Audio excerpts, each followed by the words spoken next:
No deal.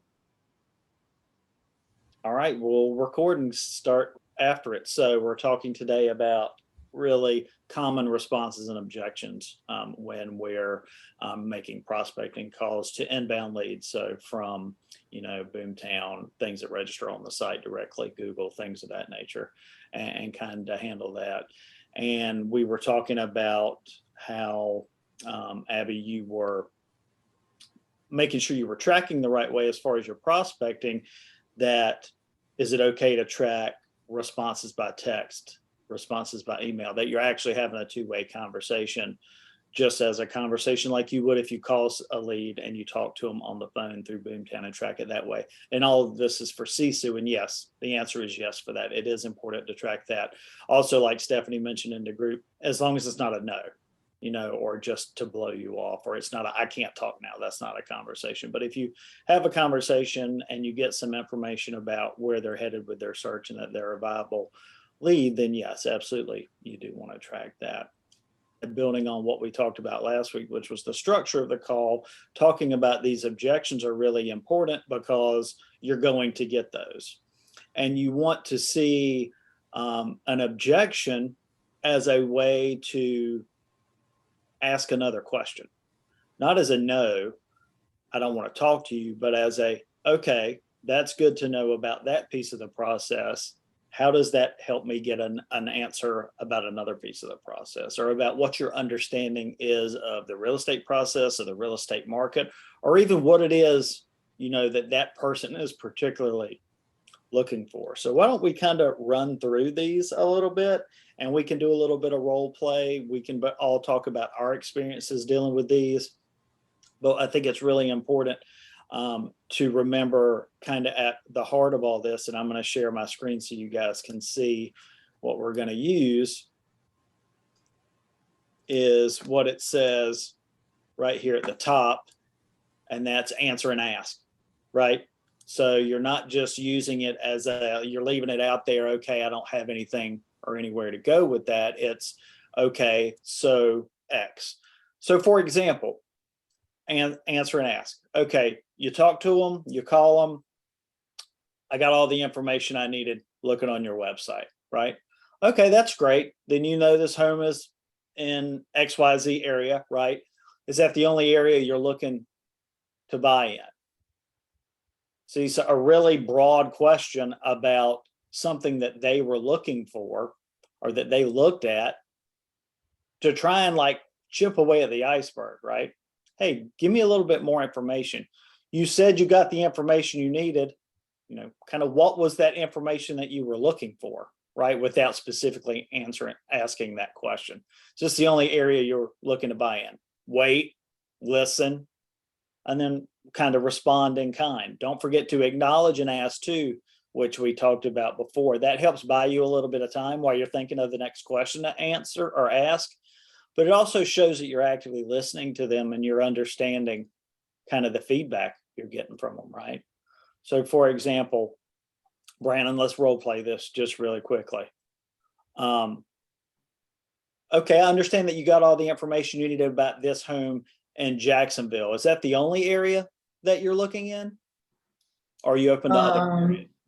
I'm not really sure where I'm looking, to be honest. So like I said, I'm just kind of browsing around. Okay, where do you live now? Live in Chapel Hill. Okay, so see how now that just opened up a whole nother area. If I said Jacksonville and you got a caller that was from Chapel Hill, Abby, right? So, what would be the next question you would ask in a situation like that? Me. Yeah. Okay, sorry. No, I would probably ask what has them looking in Jacksonville, or what? That's exactly what I would bring ask. them- That's exactly what I would ask. Why are you looking 3 hours away? What's got you looking at the coast? I think being curious like that, Abby, will change the dynamic of your conversations with people, and really will wind up providing you so much more information on these leads than if you were just sticking straight to the script of trying to, check every question box just to say that you got it done. Absolutely. And another way that that could go for me would be, oh, wow, how long have you been in Chapel Hill? Mhm. You know, we have an office up there as well. Something like that. You could always get to that later on in the conversation. Yeah, we're thinking about, we've been here, we raised our kids here, our kids have gone to college. We love vacationing at Topsail. We've always thought about moving down there once our kids leave. Oh, that's great. Well, we serve both areas and we can help you sell your house in Chapel Hill once they help you find one here and save you some money, which isn't a script you've probably used yet, but it's good for you to know that we can offer that to folks, right? Yeah. So just, and that's how our company is unique. And you want to be able to sell the value of yourself as an individual agent, but also what the company offers altogether, right? And that's not something that a lot of people will get when they call an agency to be able to do that. So just different things to think about, and another quiver to put in your, or another arrow to put in your quiver. So how about this one? I don't want to buy right now. I'm sure you've gotten that one. Yeah. So that was something that I was just saying, oh, okay, have a nice day. And then with Stephanie was my go-to has been like, oh, well, what had you looking in the first place? Or Yeah. why were you looking? Why did you register on our site if you're not looking to buy? Something like that to get them at least talking about. Yeah. that. And that's a good approach. Here's another one, which is good too, because if they say, I don't want to buy right now, well, do you have a time frame in mind? And what is that? Because we want to think of it two ways. A, we're here to build a pipeline of business, right? We're not just jumping from the people who are ready now to the next person who is ready now. We want to build a pipeline of people who are ready in 3 or 6 months. That way, every month we've got someone who was ready 3 months ago coming through the pipeline, and we're not relying on something to just fall out of the sky and be ready, right? We've nurtured these people. We've showed their value. They can't wait to work with us because we've been taking care of them before they were even ready to go look at homes, right? So I understand you're not ready right now. What would you say your time frame is? 3 months, 6 months, longer? And then why? Tell me about what's the reason for your time frame. We want our kids to finish middle school before they go to this high school. We want to move during the summer. Or like the last example I gave, our kids are graduating high school and we want to make a decision after they move to college next fall, something like that. Oh, I'm waiting to see if I got this job that I interviewed for down there, or we're moving and all of that things. It could be any of those things. So, the motivation question is great, but try and work in that time frame too. If they give you a kickback about a time frame to, I don't want to buy now. Okay, what is your time frame? 3 months, 6 months, longer than that? Okay, tell me about why that's your particular time frame. Help me understand, what's going on in your life that's kind of dictating when and where and why. Makes sense. Brandon, anything to add to that? Yeah, I think, Abby, when you first get started, everybody does the same thing because like it's so uncomfortable making those calls and say, hey, I'm not interested. Okay, see ya. Right, just because it's so awkward and you don't really know what to say. The thing that gets you over that hump of feeling awkward and uncomfortable is just continuing to keep your head down and call and getting more comfortable with hearing no. Depending on what kind of attitude the other person presents to me on the phone, sometimes I'll have a different, I'll have a different response to that. Like Stephanie said, okay, so you're not interested in buying properties, but you gave me your phone number and registered for my website. Sometimes I'll say that. Sometimes I'll say, well, certainly there's a reason that you willingly provided your email and your phone number to look at properties online. Most people, if they're not serious, they wouldn't do that. Mhm. If they seem really polite, sometimes I'll say, okay, well, where do you live now? To me, the where do you live now is the absolute best jump off question of anything. And so, I hear you on the frustration of how uncomfortable it feels. You'll get over that in time, the more and more that you do it. Just use it as an opportunity to be curious and try to find out a little bit of kernel of information that can help you try to strike up some sort of commonality or relationship. That makes sense. And I feel like I ask people a lot of questions. Like sometimes I'm like, oh, if this is too nosy, stop me. But I feel like then I hesitate when I'm on the phone, like reaching out to people. But just in my natural day to day, I ask a lot of questions. But for some reason, that's like, I feel weird on the phone. Well, you know what? That's a great point to make. It's important that you're genuine when you're doing this, and you're forcing yourself to not be genuine because you're naturally inquisitive. You like to ask questions. You like to get to know people. You're friendly like that. So don't hold yourself back because you're assuming that people don't want you to be that way. Yeah. But they do, because people love to talk about themselves. So give them the opportunity to do it. You know what I mean? Yeah, that's a good way to. It's like just push the door open a little bit, and a lot of times people will blow right in. That's so true. I would say it's important to always be yourself, because if someone gets to like you on the phone and that's not how you are in person, well, what's gonna happen when you start looking at houses together?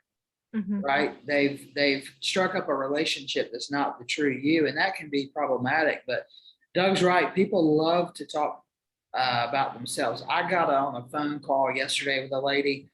We were on the phone for 28 minutes, which is entirely too long. And I did every freaking possible thing I could to get off the call. Hey, I'm late for an appointment. Hey, my dog has to go outside. I mean, I seriously did all of these. I could not get this lady off the phone. But at the same time, she's vomiting information. I mean, I wrote like a treatise of notes in her Boomtown profile. And that's all information now. I don't have to ask her those questions, right? And so moving forward, every time I talk to her, I've got a bunch of jump off information to spur a conversation if she doesn't want to talk real estate. How's your son in Apex? Have you been to Hillsborough recently? I know you said your favorite restaurant's in Hillsborough. I've been meaning to go there.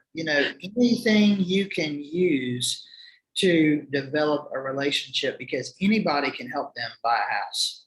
Mhm. But they're going to choose to work with someone based on how they feel comfortable with them and the relationship that you form. And so, I'd say it all the time. We're in the relationship business. Forming the relationship is the most integral part of getting the client. Mhm. That's That's a really good point. Yep. Okay. I'm not interested. Interested in what? Interested in what? That's such a blank statement for someone to make. I'm not interested. Okay. And you don't always have to talk about a particular home. That's very helpful. And I hope that you should go look at the properties they've viewed or favorited or any of those before you talk to them, to kind of get a background on, okay, how do I start this conversation? And it's not just, hey, you register on my website, what can I do for you? It's, hey, this is Abby with the Oceanair Realty. I'm calling you, just register on my website, and I want you to know that I'm here to help you. I saw that you're looking at homes in blah, blah, blah. Or if they looked at one house, I saw that you were specifically looking at 123 Main Street. And then, that leads into all these other ones. I'm not interested. Okay, you're not interested in this particular house. Tell me what you're not interested about it, or what's not interesting to you about it. That is such a response that could go so many different ways. If you ask a very specific, I'm not interested response question like that, it's hard for them to say, well, I'm not interested. But they might, because some people will. And then you'll say, you're not interested in what specifically? What? I mean, take the elephant out of the room. You don't want to talk to me? What was it that motivated you to sign up on my site then? Get to the point with people, because the quicker you do, it will show that A, you're serious about what you're doing and you value your time, and also that you're trying to provide value to them. And then if they don't want it, that's great. Trash them, and then you never have to spend time on them again. That's why a no can be as good as a yes. But some people, they just need are tougher eggs to crack. Brandon, anything on that one? That's a tough one.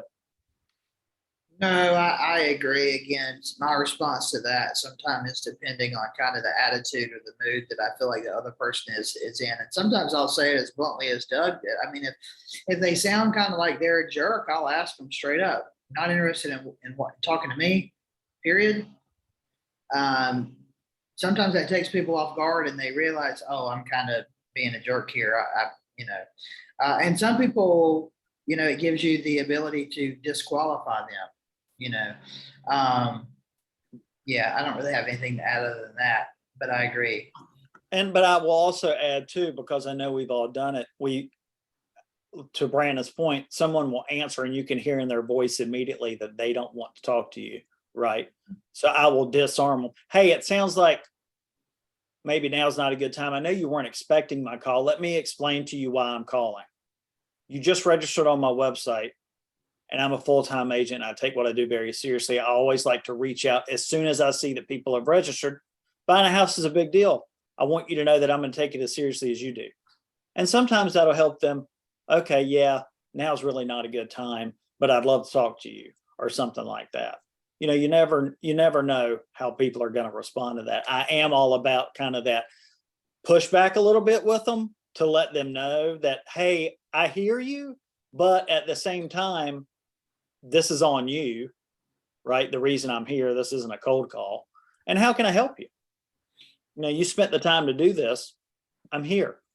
Yeah, one thing that I do with respect to that is I do occasionally remind people, hey, you gave me your phone number. You know, you gave me your phone number. You could have typed any, 11 or 10-digit sequence in the planet, and you gave me your phone number. And so that's why I called, because I took that as I'm serious. If I'm willing to give my phone number, I'm serious. And I'm serious too. So how can I help you? I was just curious. Okay.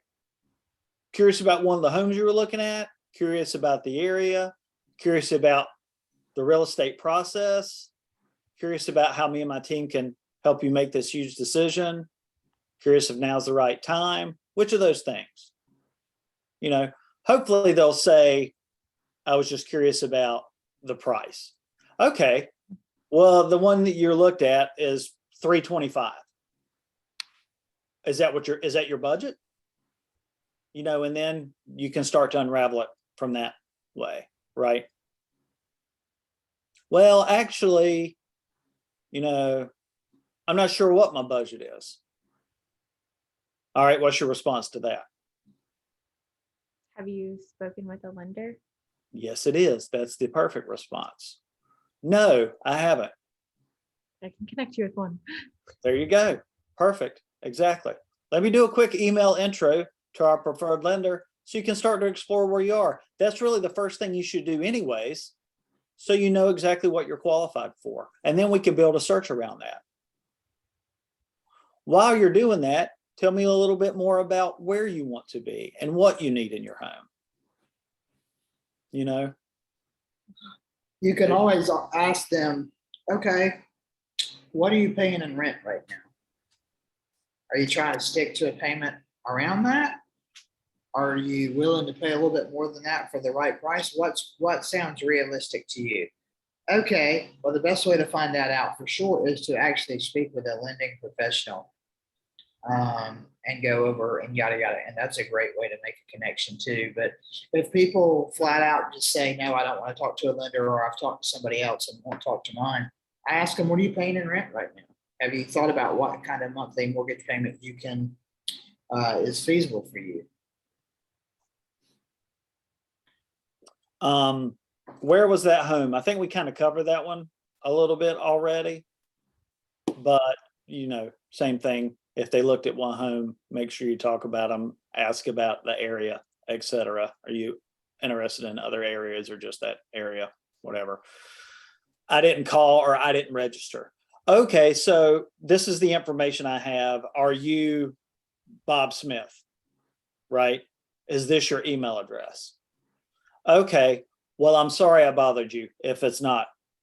By chance, are you or anyone you know looking to buy or sell real estate? I'd love to help you. Okay, all right, have a great day. I won't bother you again.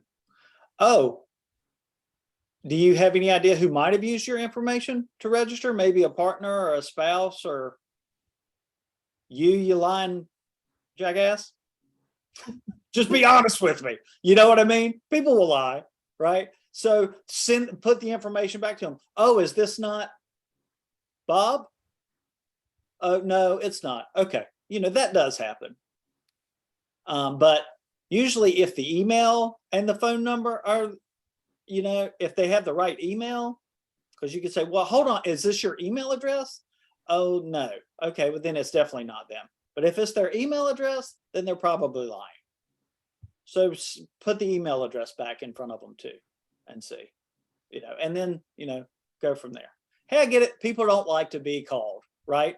We're only reaching out because you took the time to register. And we assume if you do, that you would like somebody to help you make this really big decision. And that's why I'm here.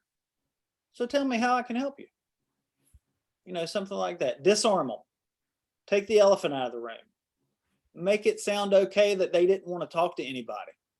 It's fine. I don't like to talk to people that sometimes people I know that are calling me, right? Much less people I don't know who it is, right? It's just how life has changed now with where things are. So just normalize it. Take the stigma out of it so they don't feel uncomfortable, and then kind of roll with it. I'm looking for my brother, my sister, my grandma, my aunt, all of those things. Brandon, what's your first response to that objection? Just looking. Well, I ask them, what are you looking for? What caught your eye to register? And then I try to take it from there, depending on what kind of response they give me. Another one that I've used before with this one is, oh, are you a real estate agent? I'd love to talk to them so I can do the job, so you don't have to do it. Are they paying you to do this? Yeah. Put me in touch with them. This is my full-time job. I'm happy to assist. I can get all three of us on a call together so we can talk and communicate with all three of you, or however many. I've helped groups of people, families, many times before. Best way to do it is for all of us to get on the same line of communication. I'm sorry, Doug, I had a brain fart there for a second. When I get that, obviously I ask them to connect me to them, but I say, listen, I've helped several families assist their children or grandchildren or a relative with purchasing a property. I'm real familiar with this. Let's set up a conference call and get to know each other so that I can hear exactly from them what they're looking for, things of that nature. So I've had some success with that in the past. Yeah, I think that's a good way to do it too. Hey, in my experience, I've been involved with people helping people or whatever, right? The human fund, if you will. Yeah. But let's just get everybody who's going to be part of the decision-making and process involved so we can have one conversation. That way, you don't have to go back and retell them everything I've told you. Let me save you. It's great that you're helping them, but help me help you help them. That's a lot of help, right? Any other thoughts on that? Okay, let's see. We got a couple more. Just curious as to what the home was selling for. Well, the home's listed for, that's kind of one we've touched on a little bit. Is that a price range that you're buying in? If not, why? Is it because of the lending piece? Is it because you just think it's overpriced? Oh, well, what's that based on? Oh, I'd be happy to show you comps to let you know. And that gives you the opportunity to explain. Well, on any property that we look at that you're interested in, I'm going to show you comparative market analysis. So we know if it's priced well based on how similar homes have sold in the marketplace. And I can tell you pretty quickly whether or not it's priced appropriately or if there should be some room for negotiation. Now that's also going to depend on condition, updates, days on market, all of those things. But I want you to understand that we take a very data-driven approach, so there's no guesswork involved, right? And again, what's that doing? That's giving you the opportunity to show your value and your professionalism. How about I'm not ready to move yet?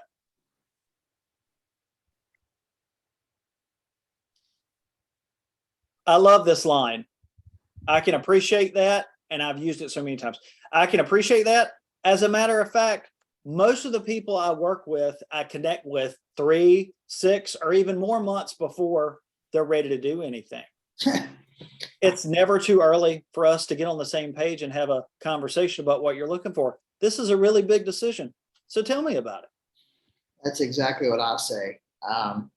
I tell almost every person I get on the phone with that says that to me, hey, no problem. Most of the people I work with, they help for 6 months or more. Now's the time to start getting prepared with respect to your finances and figuring out exactly what you want and where you want to be. I don't spend more than 6 months with most of my clients. Most of my clients are more like 2 months. But they don't need to know that. And with respect to the people in my boomtown, I mean, yeah, there's people I've been talking to for over a year before I finally meet them or get them to talk to a lender. So it's technically not true. But so many realtors have commission breath where it's like, hey, are you ready to buy a house today? No. Okay, well then you call me when you're ready. And then you never talk to them again. Providing that value of, hey man, I get it. Yeah, I mean, it takes a while. I understand. I'll be here. Let's get a conversation going now, at least get to know each other. I think that's so important. I just had this conversation with someone last week who's looking to buy a place here next year. And we met for coffee on Sunday morning because that's what it takes to get people in your pipeline, you know? And so that script definitely disarms people and can work. It absolutely does. People expect, and also there's some nice people out there who are like, I don't want to waste your time. I'm not ready. Well, actually, you're not wasting my time. Yeah. Like Brandon said, this is the perfect time for us to get to know each other. So I really understand what it is you're looking for to make sure you understand the process. Have you bought a home before? Was it in North Carolina? No, or no, yes. Well, things have changed. When's the last time you bought? You know, all of those things gives you the opportunity to provide some more information that can be helpful to them. In fact, I appreciate you being transparent with me because that puts me in a better position to better serve you because I can help you plan and get prepared now. We can address the preparation and the strategy now to get you ready when the time comes to actually make a decision. Absolutely. Again, it's normalizing something that people don't necessarily seem as normal, so it seems like a non-starter. Actually, it's not at all. And any of us who've been around and doing this for more than a couple of years on Boomtown have somebody that it's been a year or 2 years that they've been talking to, and then they finally close. And it'll happen to you too. And it'll happen more if you use this scripting when that something like that happens. So I have to sell my house first.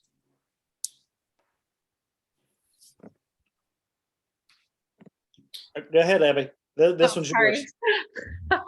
I would probably ask, where is your home located? And is it on, and then as well, is it on the market? Right.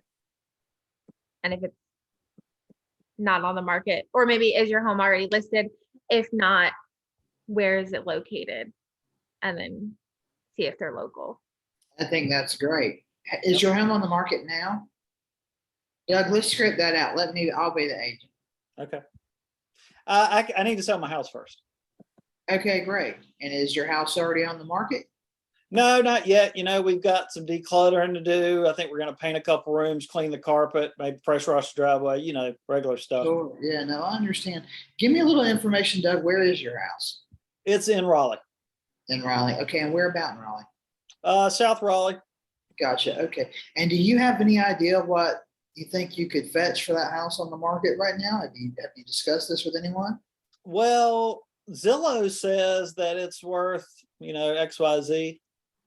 Okay. Here's a pause for a second.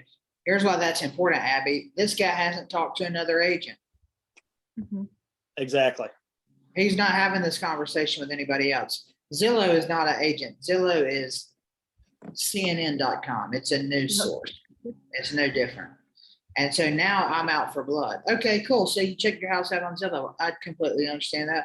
A lot of people do. And so you've got a rough estimate of what you think the house is worth. Let me ask you this. What kind of other plans are you trying to, what other projects are you trying to settle before you get this place on the market? That's really it. We've updated the bathroom and the kitchen. over the last couple of years since we've lived here. So there's nothing really major that we have to do, really just decluttering and some touch ups. Okay. And what made you decide that this house wasn't it for you anymore? Our kids have gone to college and it's just way too much house. So looking We at like that. to travel. We're not here as much. Okay, gotcha. Okay, well, and then I would just go into a variety of different things. But the main thing I would do would be this. Okay, well, I appreciate you sharing that information with me. Listen, I'm actually going to be not too far from you this weekend. And so if you've got about 30 to 45 minutes, maybe an hour max, I'd love to stop by, no obligation, just introduce myself and take a look at your house and give you some information I think would be helpful for you. If the reality is that you've got to sell your house before you buy the next one, you need to put a plan in place. And so I'd like to give you some information to chew on. That's good. Close for the appointment. And we can talk about what you're looking for in your next house while I'm there too. You know, Yeah, yeah. I, Are people pretty? I'd love to give you an estimate of what I think it will sell for, but honestly, I can't really do you justice unless I take a look up close, right? And then I can give you a comparative market analysis like we talked about before to tell you where I would list it in this current market and why. And then I'd also, we could talk about more where you're looking to go. So I could give you some options for that too. And I didn't mean to cut you off. I just wanted to get that Oh, no, in. no, you're good. I was just wondering if people are like pretty responsive to listing appointments on, let's say that was the first phone call. Is that pretty realistic? Just for my own knowledge, it says In my experience, is no different than anything else. There are going to be people that aren't ready to do that. Yeah. Okay. I understand. Well, listen, let's stay in touch. Can I get the address of your property? What I'd like to do is set up an alert for you, so that you can see what similar homes nearby are selling for. That'll help you keep an eye on what's happening in the market. And I'll check in with you next week, and maybe we can find a time then to get together, or I'll check in with you in 2 weeks, right? Okay. But your appointment conversion rate for a listing, I think, is probably going to be low. I don't have any data to support this. This is a total guess based on experience. I think that's going to be lower than a buyer, because a buyer can get prepared and go at any minute. Selling a house is so much more emotional for people, and it's so much more time sensitive in many respects. But you'll get some of them. But here's the main thing, Abby, you're not going to get an appointment with anybody if you don't ask for it. Right. Every conversation you're having, you're closing for the next appointment. And that next appointment may be your first in-person meeting, or it might be the next phone call, right? If you're having difficulty getting information from someone, and at the very end, you start to peel the onion back a little bit, and they're starting to be a little bit more receptive and having a conversation with you, I'm closing for the next phone call. I can tell mentally and emotionally you're not ready to meet with me in person right now. That's fine. I'm not saying that, of course. But hey, listen, I'd love to keep this conversation going.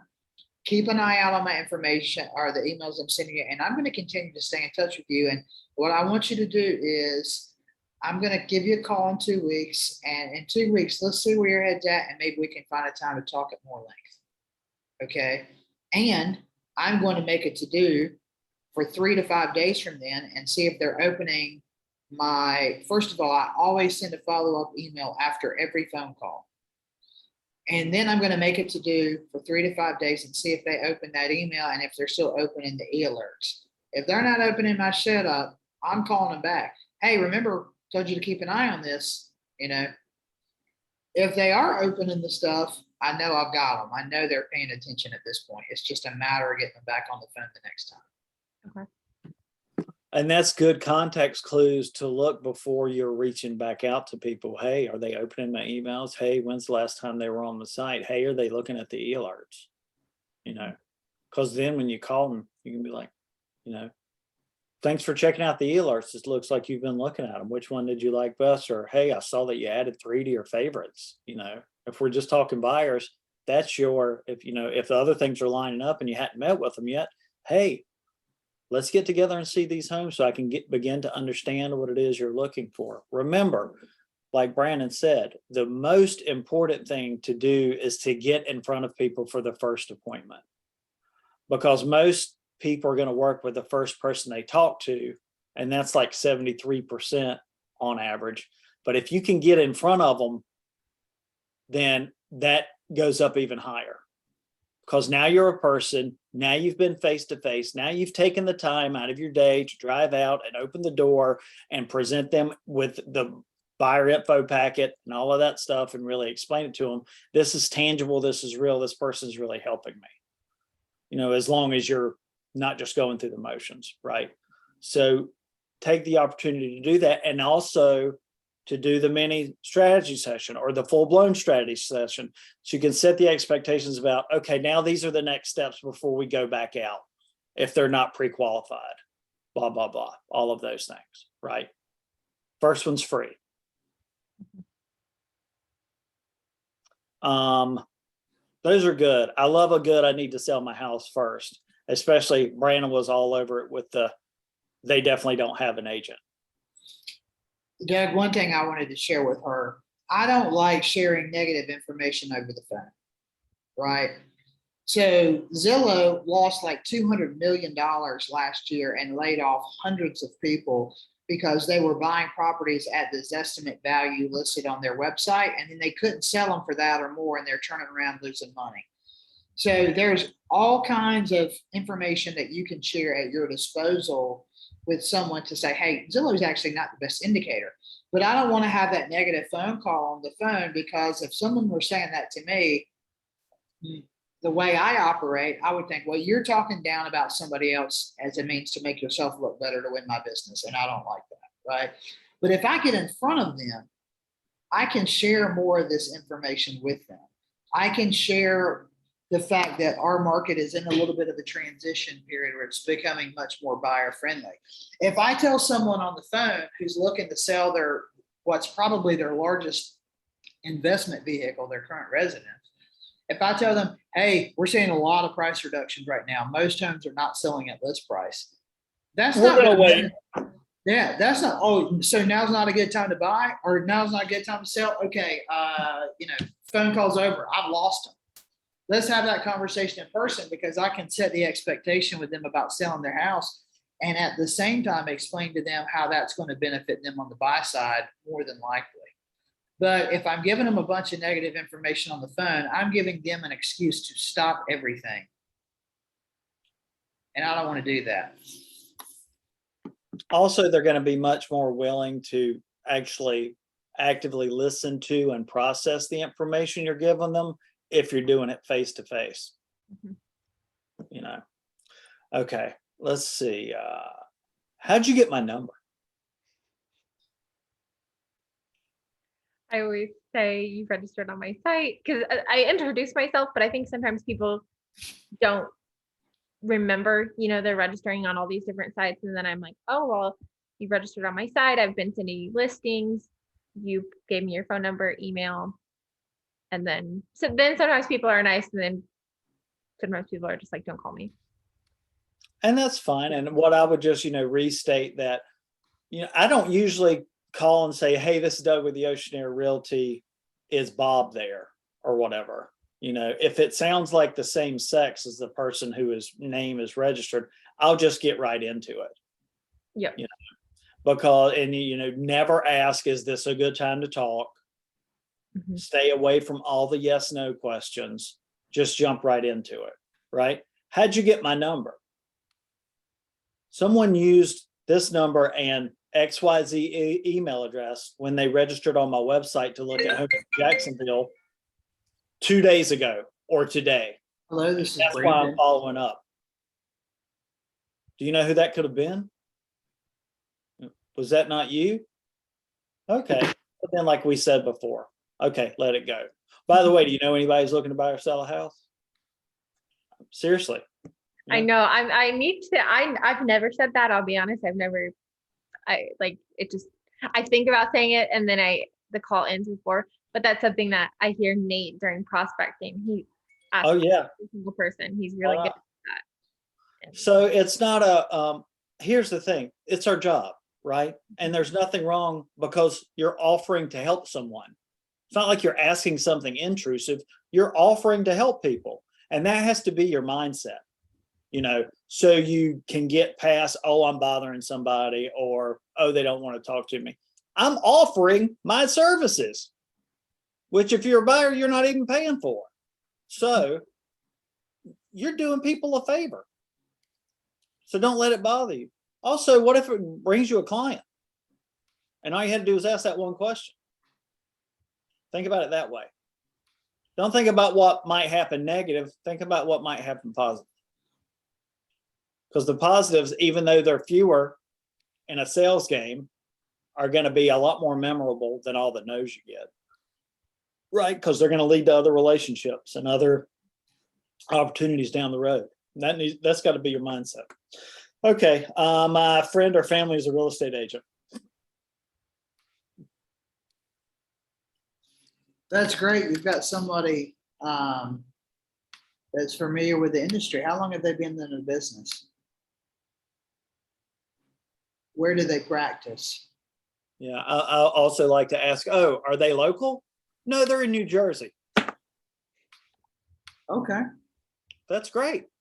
Are they planning to move down here or to come to North Carolina to help you with your search? Okay. I'd love to connect with them about how we can work together to help you, and then, pay them a referral fee or whatever to make sure you lock up the job if you have to, or make them feel involved in the process, something like that.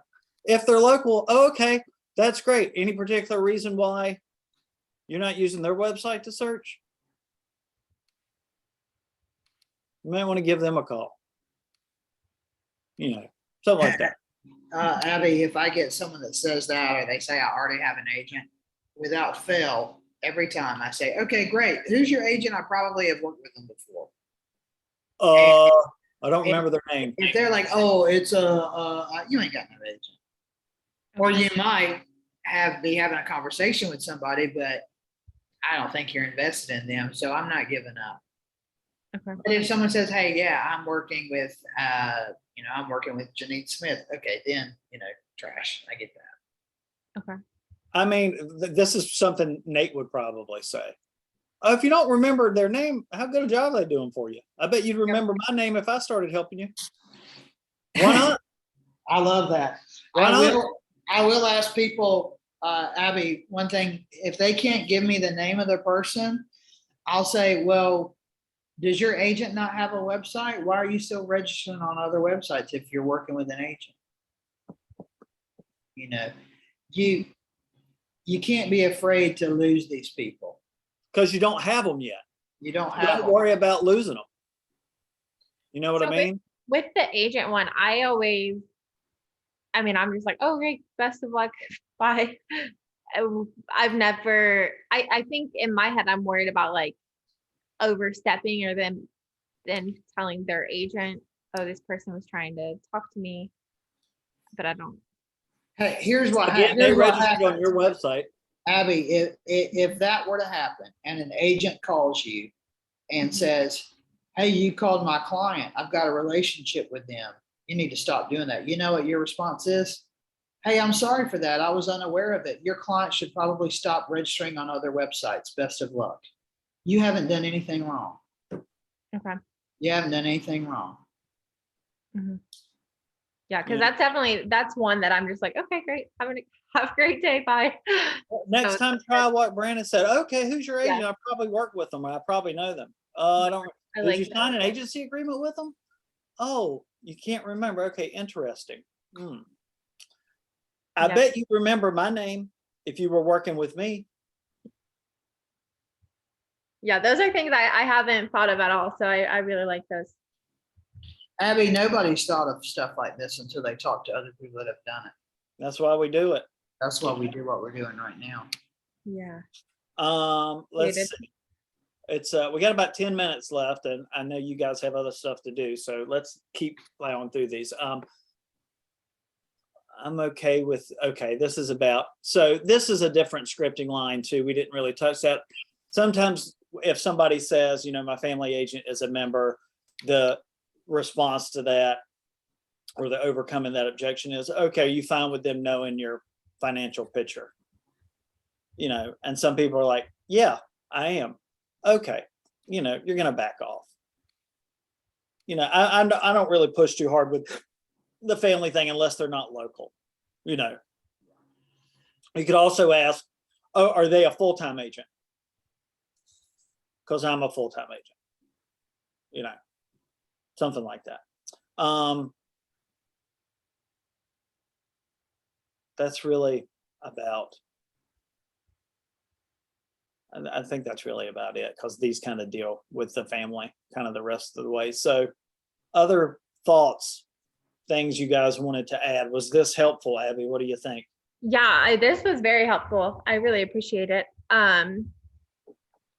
This was good. Because those are the things that I think I'm a naturally inquisitive person, but I'm not a very and not that this is really even pushy, but it feels I'm a little more passive sometimes. So it's So not change your thinking on that. You're not being pushy. You're yeah. trying to help somebody achieve their goal. You're the agent here. You have all the tools and resources and experience to help them, but you can't help them if you're not communicating. So you're not being pushy, and set the expectation with people early on in the relationship.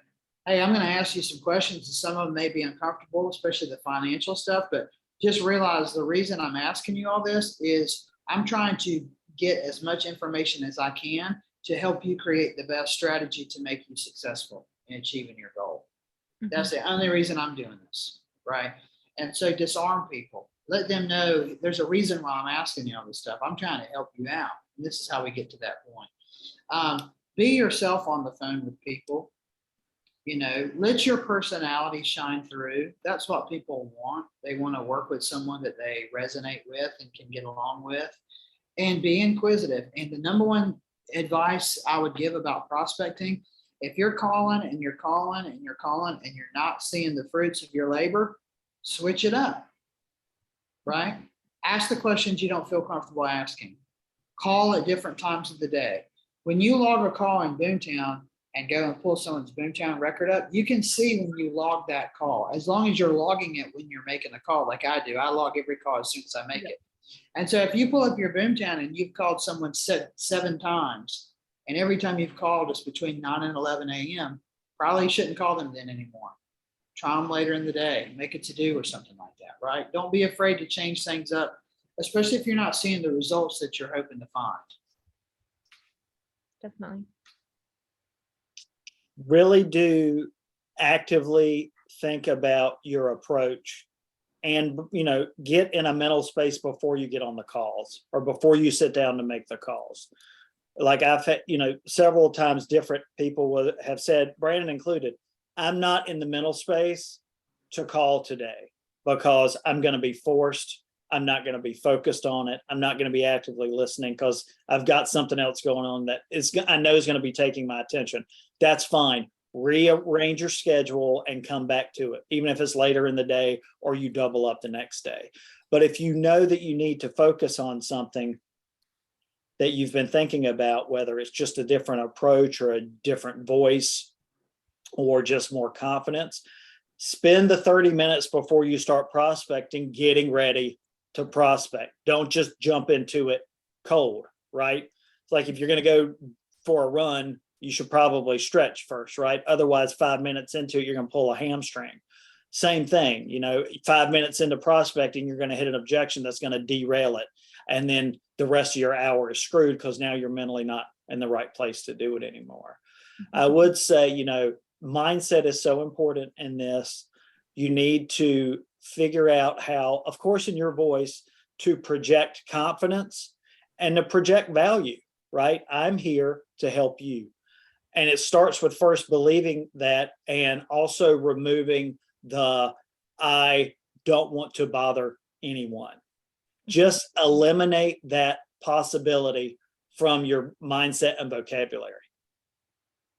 Because anyone you're bothering never wanted your help in the first place. So the answer you got was good because you're not spending any more time on it.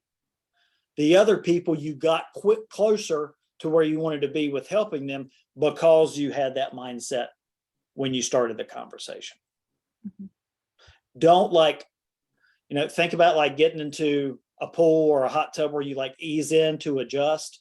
You just gotta jump in and just be right into it and be in that mode and project that confidence and enthusiasm. Because the other thing is people are going to mirror us, right? So like if you have a bad day and you're like, hey, this is Abby with the Ocean Air Realty. You registered on my website. How can I help you? No one is going to be fired up about you helping them buy a house versus, hey, this is Abby with the Ocean Air Realty. I saw you just registered on my website and you're looking in Holly Ridge. I'm a full-time agent and I called to let you know I'm here to help. What are you looking for?